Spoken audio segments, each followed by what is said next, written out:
Buongiorno e bentrovati all'appuntamento meteo di Teleradio Pace.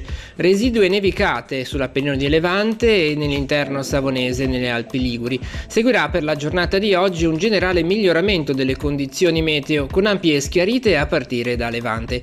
Venti forti dai quadranti settentrionali con raffiche anche oltre 90 km/h, mare stirato sotto costa, molto mosso al largo, agitato al largo delle coste imperiesi. Temperature minime in ulteriore lieve calo, massime stazionarie.